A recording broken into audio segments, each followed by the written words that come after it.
This story is titled, While I was on vacation at Grandma's, my parents sold all my valuable belongings to buy things for my stepsister and forced me to pay for her education.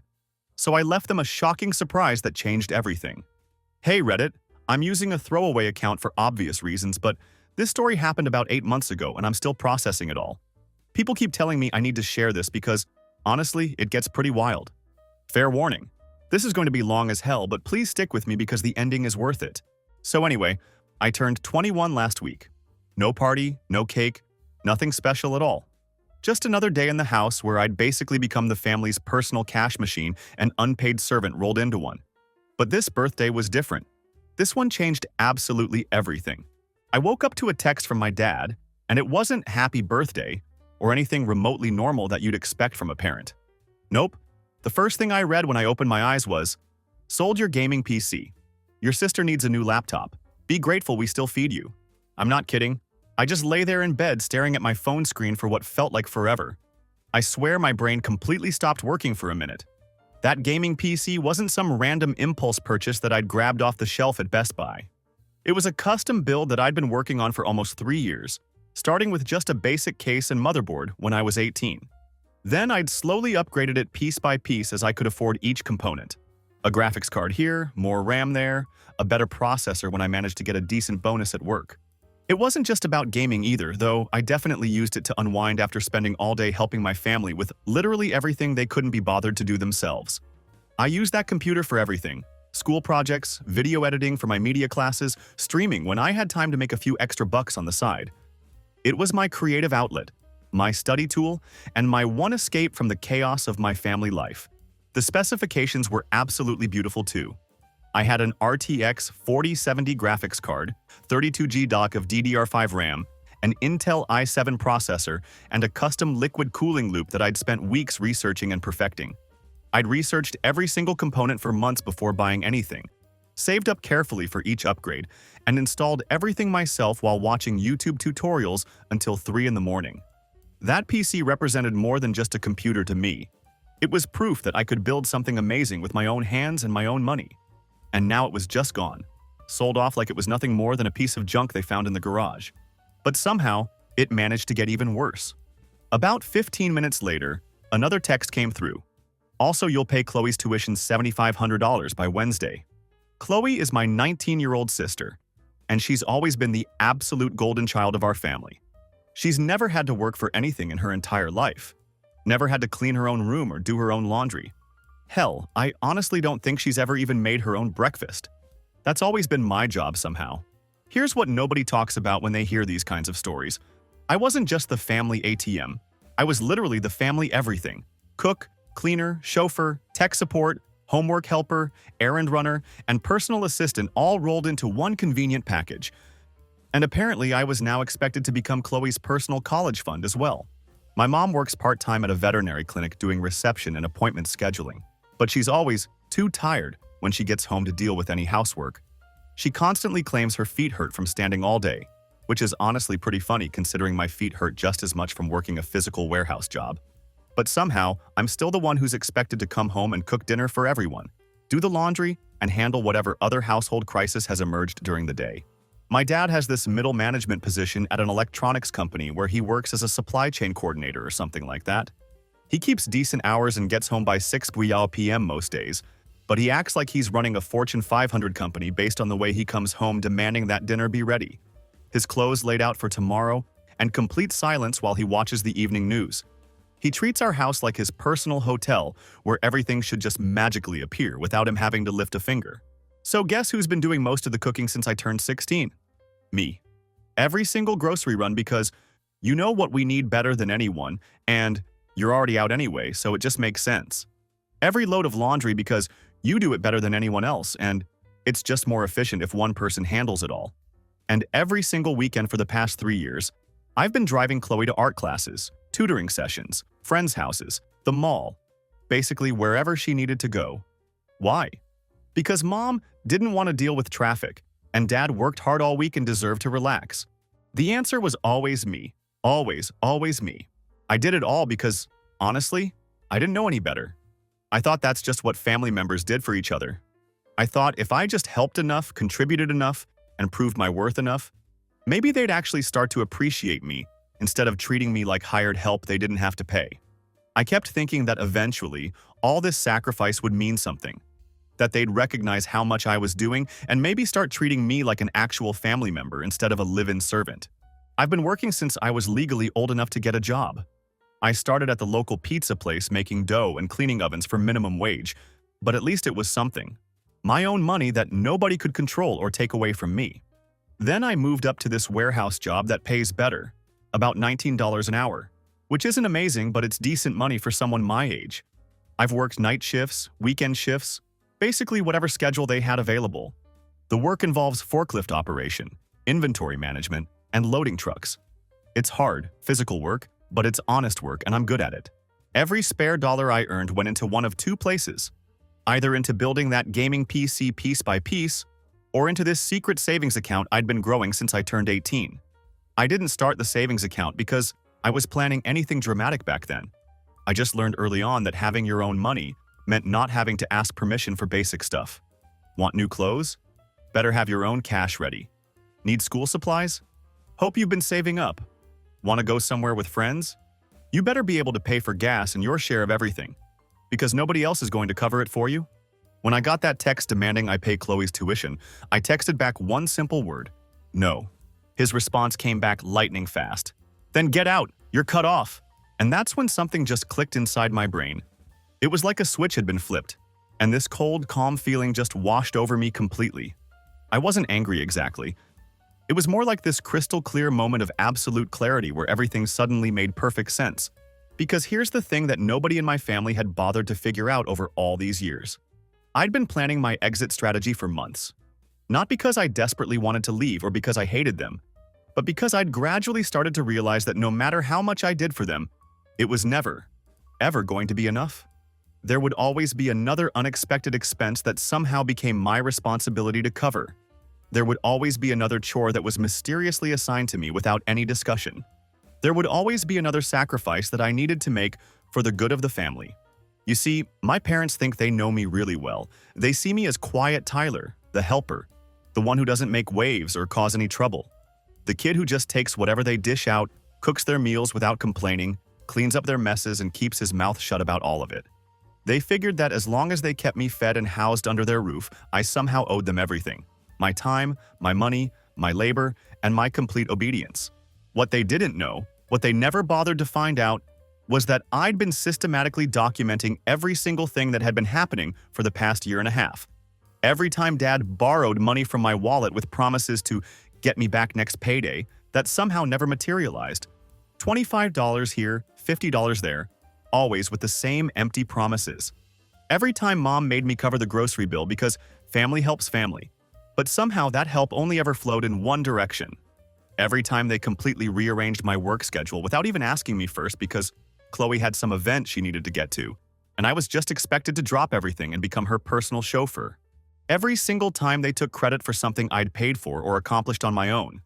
Like when Dad told his work buddies that he'd built my gaming PC for me as a birthday present, conveniently forgetting that every single component had come from my own paychecks.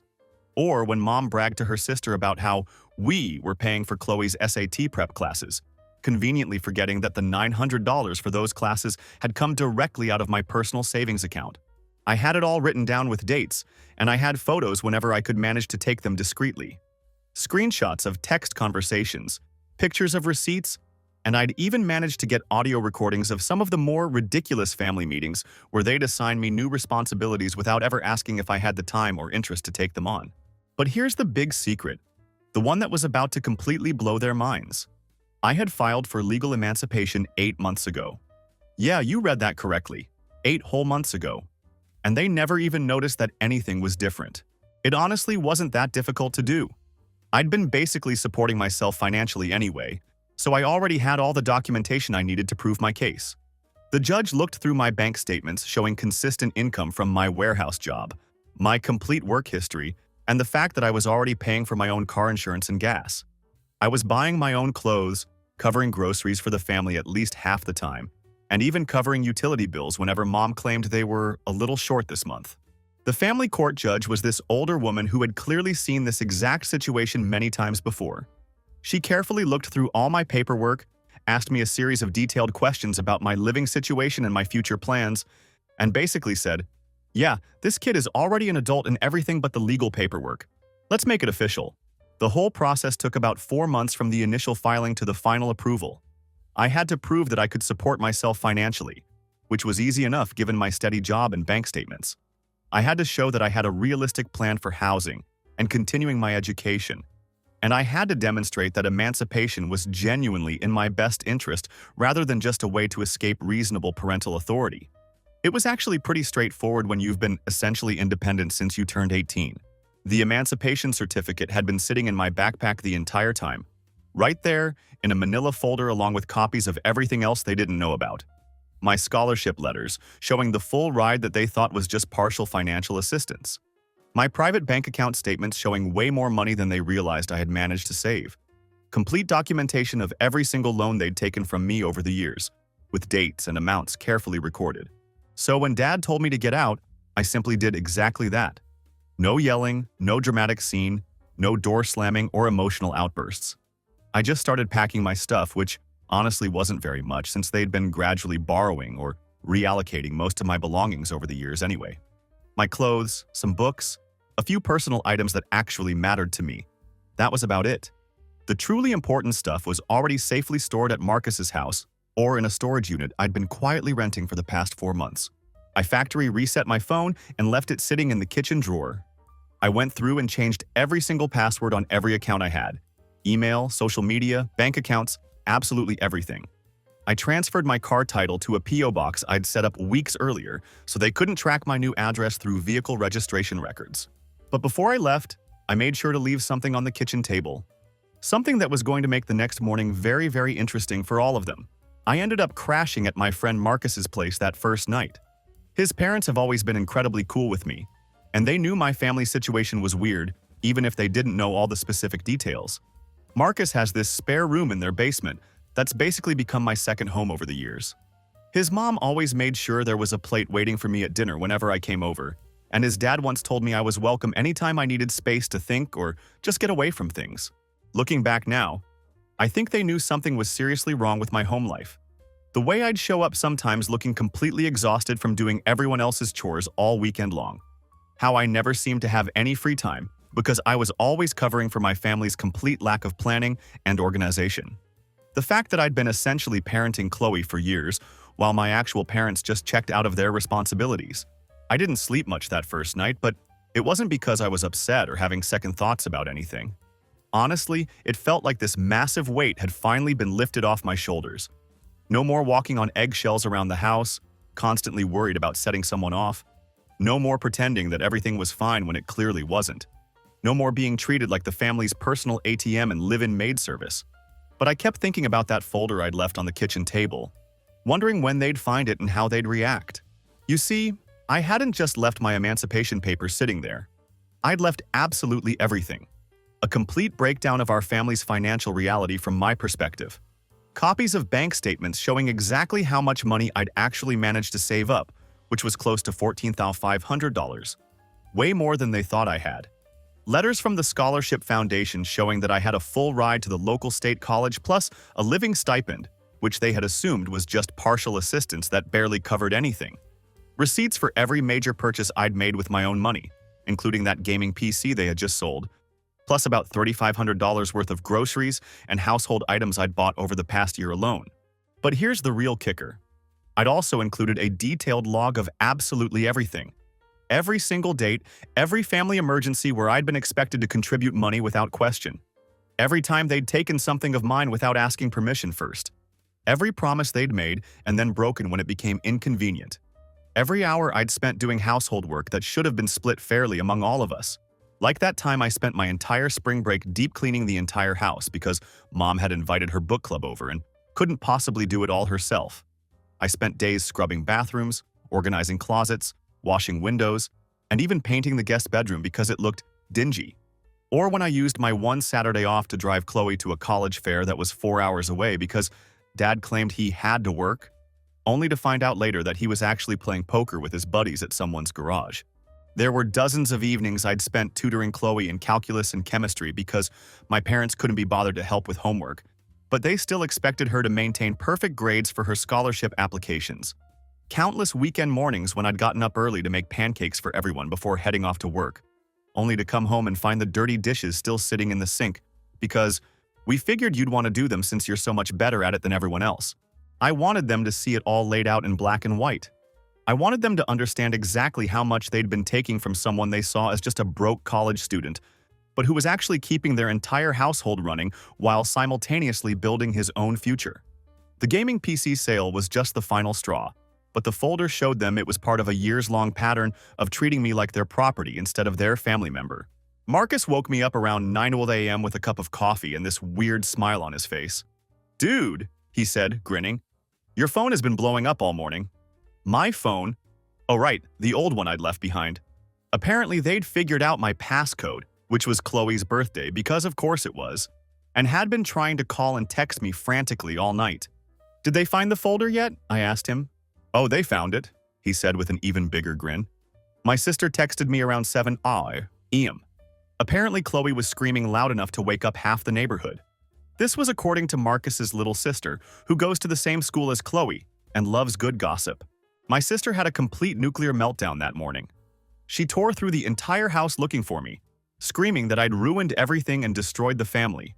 She started throwing things around, slamming doors, pulling out the whole dramatic teenager routine cranked up to 11. Mom started crying, Dad started making frantic phone calls to anyone he could think of, but it was when Mom actually sat down and carefully read through the entire folder that things really went completely sideways.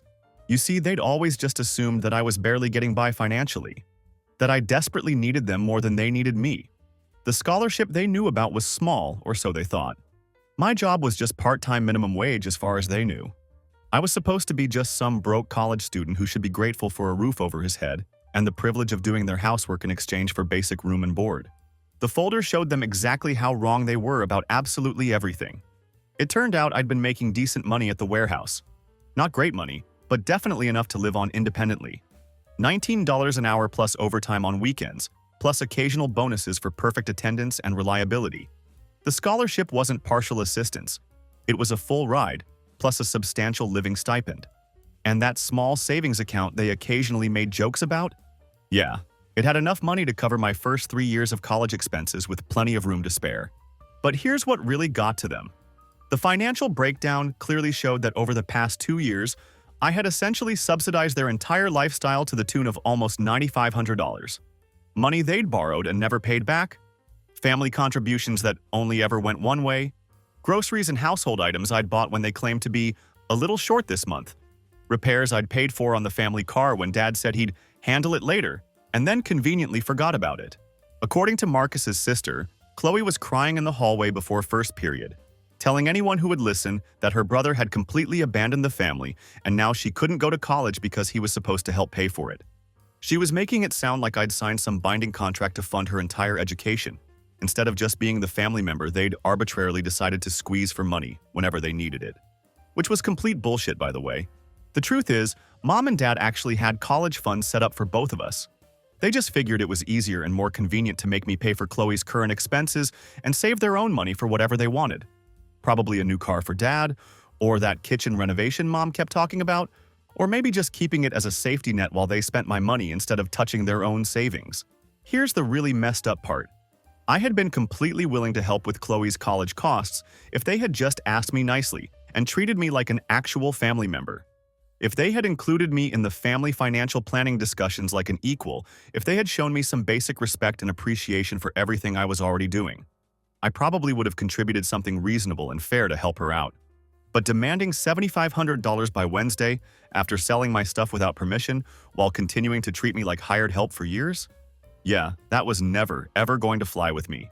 By noon, Dad was frantically calling my school, trying to get access to my financial aid information. He told them he was deeply concerned about his son's well-being and needed to verify where his money was going because there had been irregularities in the family finances. The financial aid office told him to pound sand because, legally, I wasn't his dependent anymore and hadn't been for 8 months. They had no obligation to share any of my private information with him. Then he tried calling my workplace, claiming there was a family emergency and he needed to speak with me immediately about a financial crisis that required my immediate attention. My supervisor, who already knew I'd been dealing with some family drama, took the message and then called me at Marcus's house to let me know what was happening. "Your dad sounds pretty frantic," she said. "Is everything okay on your end?" "He's frantic because his personal ATM just walked away," I told her honestly. "I'm fine. But if he calls again, just tell him I don't work there anymore." Which wasn't technically true. I'd already arranged to transfer to a different shift and location. But he didn't need to know that detail. This is where things start getting really good. Over the next week, I started hearing reports from people back home through Marcus's sister and a couple of other friends who were still in touch with Chloe. Dad had gone to Chloe's school trying to fix the situation, telling the administration that there had been a family misunderstanding and that Chloe's tuition would definitely be paid soon. They just needed a little more time to sort out some banking issues, he claimed. The problem was that Chloe's private school had heard this exact story before from too many parents making promises they couldn't actually keep, then expecting the school to just wait indefinitely for payment while their kid kept attending classes and using resources. They weren't having any of it. They gave him a firm deadline, pay by the following Wednesday, or Chloe gets removed from the roster immediately. Meanwhile, Mom was calling every relative we had, spinning this elaborate story about how I had stolen money from the family and completely abandoned my responsibilities. She was telling people that I'd been secretly hoarding money while my poor sister couldn't afford school, that I'd somehow brainwashed myself against the family, that I was being selfish and ungrateful after everything they had done for me over the years. But here's what she didn't count on. I had already reached out to a few of those relatives myself. My cousin Lisa, who had always been pretty cool with me, got one of these dramatic calls from Mom. But Lisa had also gotten an email from me a few days earlier with some basic context about what had actually happened. Nothing overly dramatic or emotional, just a simple factual explanation of the situation with screenshots of some of the more ridiculous text exchanges and a few photos of receipts showing who had actually been paying for what around the house. Lisa called Mom back and basically said, "Wait, let me get this straight. You sold his gaming PC without permission, demanded he pay for Chloe's tuition, then kicked him out when he said no. And now you're surprised that he left. Also, didn't he buy most of your groceries last month?" Apparently, Mom did not take that conversation well at all. She started screaming about how Lisa didn't understand the real situation and how I was manipulating everyone with my lies and fabrications. Lisa, who has a master's degree in accounting and definitely knows financial manipulation when she sees it, was not impressed by Mom's hysteria. The absolute best part of this whole situation was when Dad tried to file a police report claiming that I had stolen family funds when I left. The officer took one look at my emancipation papers, my bank statements clearly showing where every single dollar had come from my own job, and records demonstrating that I had actually been contributing more money to the household than I had ever taken from it. He basically laughed Dad right out of the police station.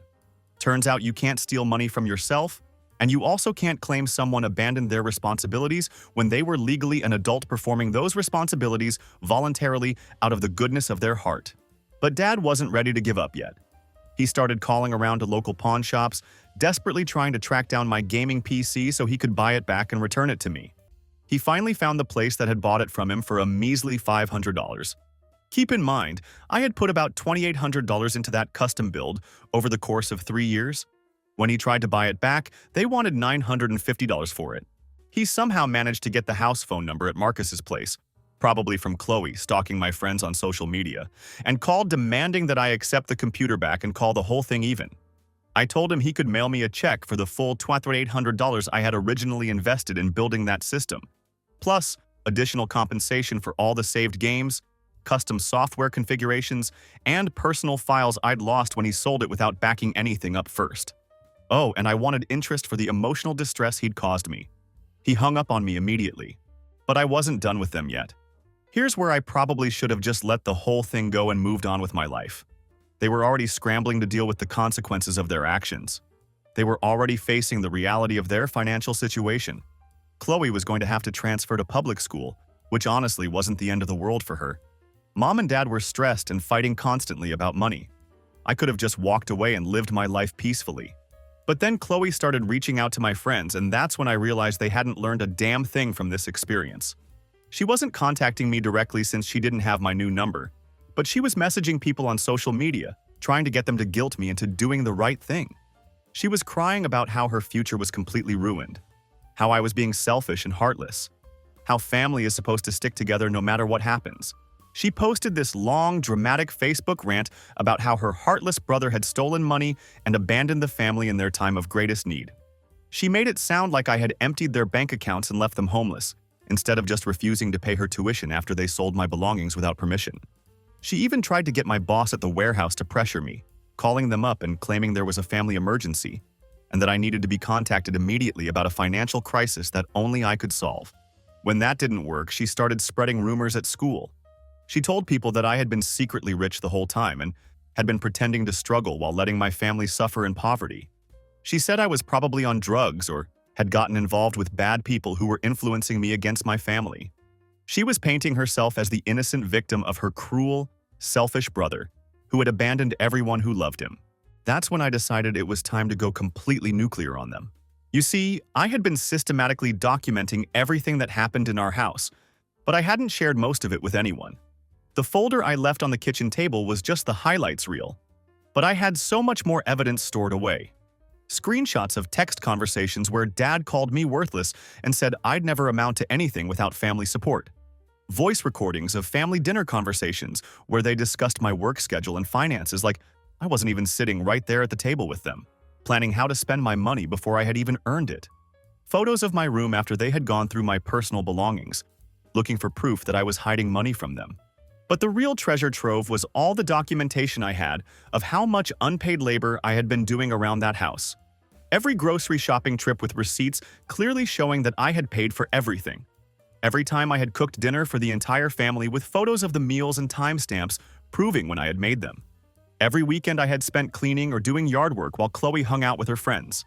Every time I had driven her somewhere, helped her with homework, or covered for her when she screwed something up.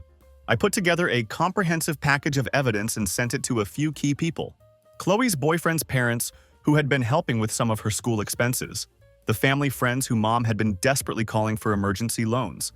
A couple of relatives who had been getting the sob story about how I had abandoned everyone. I didn't add any commentary or emotional manipulation. I didn't need to. I just let the evidence speak for itself. The response was immediate and absolutely devastating for them. Chloe's boyfriend's parents immediately pulled their financial support and apparently had some very pointed questions about why Chloe had never mentioned that her brother had been basically supporting the entire family. The family friends stopped returning Mom's desperate phone calls entirely. And my Uncle Rick, who is Dad's brother and had been seriously considering giving them a loan, called Dad directly and told him exactly what he thought of parents who would kick out their kid for refusing to pay their siblings' tuition. That boy's been working his ass off for years from what I've been hearing through the grapevine, and you sold his computer? Are you out of your goddamn mind? Those were apparently his exact words. But the real kicker came when the story started spreading through Chloe's school community. You see, private schools are very small, tight-knit communities where parents talk constantly about everything. When word got out that the family who couldn't afford tuition had actually been living off their college-age son's income while their daughter had never worked a day in her life, well, let's just say that Chloe's social life took a massive hit. Suddenly, she wasn't the tragic victim of her heartless brother's abandonment anymore. Instead, she became known as the spoiled princess, whose family had been financially abusing their other kid for years. The narrative completely flipped, and she went from getting sympathy to getting judgment and side eyes from everyone who knew the real story. It's been 8 months now since all of this went down. Chloe ended up having to transfer to the public high school, which is actually a pretty decent school. Much better than I had expected, honestly. I heard through the grapevine that she had to get a part-time job to help rebuild her college fund, which, yeah, welcome to the real world, sis. Apparently, she's working at the same pizza place where I started my working career, making dough and dealing with difficult customers. The irony is absolutely not lost on me. Mom and Dad are still together, but apparently they're fighting a lot more now than they used to. It turns out that when you can't use your kid as a financial band-aid and unpaid housekeeper, you actually have to face your money problems and domestic responsibilities head-on. Who could have possibly seen that coming? They've tried reaching out to me a few times, usually when they need something, of course. There was a letter that arrived last month asking for help with rent. Apparently, their landlord wasn't particularly thrilled about the whole selling your kids' belongings to make ends meet situation when word got around the neighborhood. I scanned the letter, saved a copy for my records, and then threw it directly in the trash. There was also a voicemail from Mom around Thanksgiving, crying about how the holidays aren't the same without family, and how they just want me to come home. She conveniently forgot to mention that I had spent the previous 3 Thanksgivings doing absolutely all of the cooking while everyone else watched football, and then cleaning up afterward while they took naps on the couch. I spent this Thanksgiving at Marcus's house, eating food that I didn't have to cook and watching football without having to serve anyone or clean up afterward. It was honestly the best holiday I'd had in years. I'm doing fine, by the way. Better than fine, actually. I've got my own apartment near campus now. It's small but clean and completely quiet. No one yelling my name from another room with demands. No surprise chore lists appearing on my bedroom door.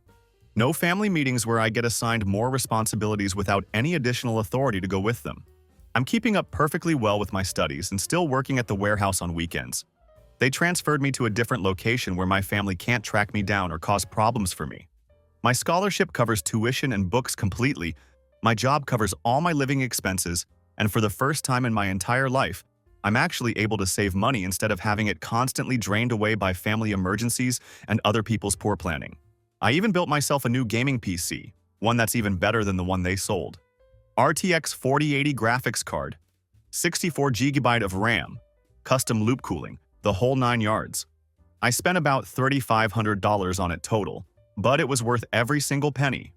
When I posted a picture of my new setup in our old Discord server, someone asked how I could possibly afford something like that. I just said I'd been saving up, which was completely true, just not in the way they thought. But here's where the real consequences started hitting them hard. About 4 months after I left, Chloe's grades began slipping dramatically. It turns out that when you don't have your older brother doing half of your homework assignments and carefully explaining every single concept you don't understand, actually maintaining a 3.9 GPA becomes pretty damn difficult. Her new public school doesn't have the same grade inflation policies as her expensive private school did, and she's been struggling significantly with the increased workload and the harsh reality that she actually has to study and learn material instead of just copying my work. Last month, Dad got laid off from his management position at the electronics company. The official reason was something about corporate restructuring and eliminating redundant positions, but I strongly suspect it had more to do with him constantly calling in favors and making personal phone calls during work hours while trying to fix our family's financial crisis. But that's just speculation on my part. Either way, he's been out of work for 7 weeks now, and apparently burning through whatever savings they had left, desperately trying to maintain their previous lifestyle without any of the income that used to support it. And Mom has had to pick up a second job just to make ends meet. It turns out that when you don't have a live-in cook, cleaner, and errand runner handling all the household management, you actually have to either do that work yourself or pay someone else to do it for you. Since they definitely can't afford to hire a housekeeper, and Dad is apparently too proud to do what he considers women's work, Mom has been pulling double shifts at the veterinary clinic.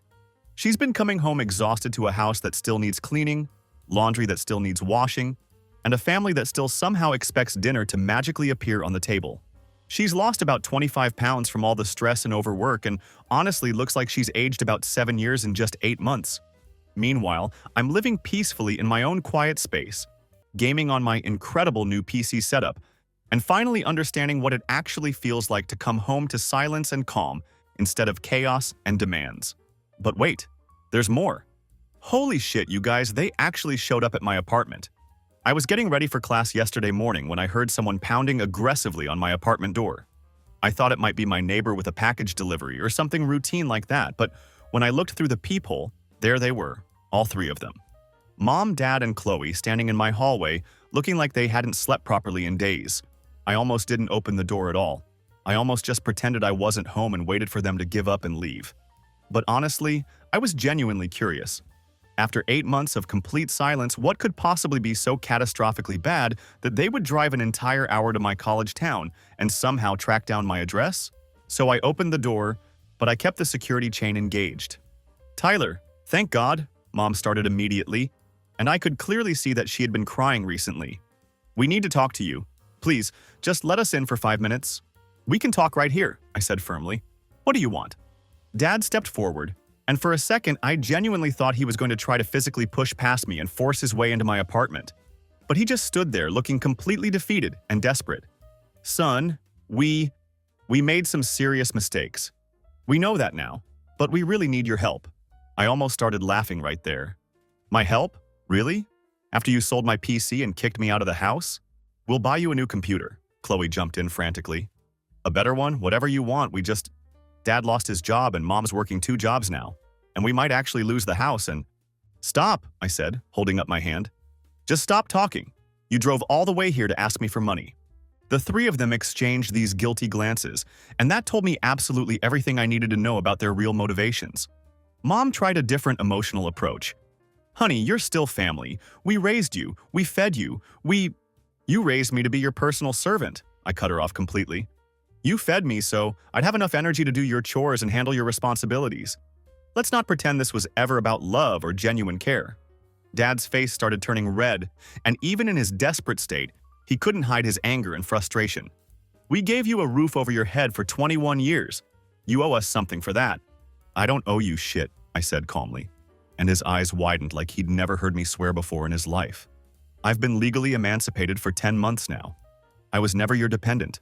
I was your employee, and I quit. That's when Chloe started crying. And these were real tears, not the crocodile tears she used to pull whenever she wanted something from me. Tyler, please, I had to drop out of school completely. I'm working at that pizza place making minimum wage, and Mom's getting sick from all the stress, and Dad can't find another job anywhere, and we just need… How much? I asked bluntly. They all perked up immediately, like vultures who had just caught the scent of fresh carrion. Just enough to catch up on the mortgage payments, Dad said quickly, trying to sound reasonable. Maybe $18,000, $22,000 at the most. We'll pay you back, I swear to God, with interest. I stared at them for a long moment, taking in these 3 people who had taken absolutely everything from me for years, who had sold my property without permission, who had kicked me out on my birthday, who were now standing in my hallway desperately begging for money that they would never, ever be able to repay. No, I said simply. The silence stretched out uncomfortably. Chloe's crying got louder and more dramatic. No? Mom whispered in disbelief. No, I confirmed. I'm not giving you a single penny. I'm not co-signing any loans for you. I'm not moving back home to help out. I'm not doing anything for any of you ever again. Dad absolutely exploded at that point. You selfish little shit. After everything we did for you, this is how you repay us? We should have kicked you out years ago. You should have, I agreed calmly. It would have saved all of us a lot of time and trouble. I started to close the door, but Mom stuck her foot in the gap to prevent me from shutting it. Tyler, please, I know we weren't perfect parents, but we tried our best. Can't you find it in your heart to forgive us? To help us just this once? Your best? I shook my head in amazement. Mom, your best was making me cook dinner every single night while you sat on the couch watching TV. Your best was sending me to work double shifts so Chloe could have expensive art lessons. Your best was selling my computer without permission to buy her a laptop she didn't even need. We'll make it up to you, she pleaded desperately. We'll do whatever it takes. How? I asked. How exactly would you make up for 3 years of treating me like hired help? How do you make up for stealing $9,500 from your own kid? How do you make up for kicking him out on his birthday? She didn't have any answer for that. Chloe tried one final desperate attempt. What about family? What about loving each other no matter what happens? I looked at her. Really looked at her. She was definitely thinner than I remembered, and she looked exhausted. The pizza place job was probably the first real work she'd ever done in her entire life, and it was clearly taking a toll on her. Chloe, I said quietly, when have any of you ever shown me love without expecting something in return? When have you ever helped me with anything without it somehow benefiting you? When have you ever treated me like actual family instead of like unpaid staff? She opened her mouth to respond, then closed it again without saying anything. That's exactly what I thought, I said. You want to know what family actually feels like? It feels like Marcus's parents asking how my day went without needing anything from me. It feels like having friends who invite me over just because they genuinely enjoy my company. It feels like professors who believe in me because of my work, not because of what I can do for them. I took a deep breath. You want to know what love actually feels like? It doesn't feel like being woken up on my birthday with demands for money. It doesn't feel like having my belongings sold without permission. It doesn't feel like being told to get out when I finally say no to unreasonable demands. Dad made one last desperate attempt to salvage the situation. Fine. You want an apology? I'm sorry. We're all sorry. We made mistakes. But we're family, and family is supposed to forgive each other when things get tough. Family, I repeated slowly. Right. Well, here's the thing about family. It's supposed to go both ways. You don't get to treat someone like garbage for years and years and then demand forgiveness when you suddenly need something from them. I looked at each of them one more time, really taking in their faces. I hope you figure your stuff out, I really do. But you're going to figure it out without me. I closed the door firmly and turned the deadbolt. They stood out there for maybe 15 more minutes, talking in increasingly frantic whispers. I could hear Dad saying something about me being ungrateful and selfish, which honestly just proved that he still didn't understand what had happened or why. Eventually, they gave up and left. I made myself a cup of coffee, sat down at my amazing gaming PC, and felt absolutely nothing. No guilt, no regret, no second thoughts about my decision. Just pure relief that it was finally completely over. They had chosen their path a long time ago, and now they were dealing with the consequences. It's been about 2 months since that unexpected visit, and I haven't heard from them since, which is honestly exactly how I want it to stay. I'm finishing up my junior year with a solid 3.7 GPA, and I got accepted into a summer internship program that pays $22 an hour and looks incredible on a resume. I'm still working weekends at the warehouse, but I'll probably transition to something more directly related to my field after graduation. The apartment is still quiet and peaceful. I cook exactly what I want when I want to eat it. I clean up after myself and only myself. My money stays in my account unless I actively choose to spend it on something I want. And nobody expects me to sacrifice my time or energy for their convenience. Sometimes I do wonder how they're doing, but then I remember that it's not my problem anymore. They had 21 years to treat me like family, and instead they chose to treat me like an employee who they didn't have to pay. Then they acted completely surprised when I finally quit. Marcus asks me sometimes if I miss them, and honestly, the answer is no. I miss the idea of having a loving, supportive family, but I never actually had that in reality. What I had was a job that I couldn't quit, working for bosses who paid me in guilt and manipulation instead of money and respect. The family I've built for myself now is so much better. Marcus and his parents, who have basically adopted me as their own. My professors who actually care about my success and want to see me do well. My coworkers who treat me as an equal and respect my contributions. The friends I've made who value me for who I am, not for what I can do for them. That's what real family looks like. Sometimes people ask me if I ever think about reconciling with them. And the answer is simple: there's nothing to reconcile. They made their choice every single day for years.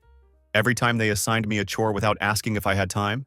Every time they spent my money without permission. Every time they prioritized Chloe's wants over my basic needs. Every time they treated me like property instead of a person. I didn't abandon my family. I escaped my abusers.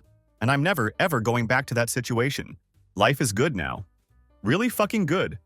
Freedom tastes better than any family dinner I ever cooked for them. And silence is sweeter than any "I love you" they ever said while expecting something in return. Sometimes the best family is the one you choose for yourself, and sometimes walking away is the strongest thing you can possibly do. I'd give legal emancipation a 10/10 rating and would absolutely recommend it to anyone stuck in a similar situation. Just make sure you document everything first, because they'll definitely try to rewrite history once they realize their personal ATM grew legs and walked away. That's my story, and thanks for reading this incredibly long novel. Now, if you'll excuse me, I've got a raid to finish, and nobody's going to interrupt me to demand that I do their laundry.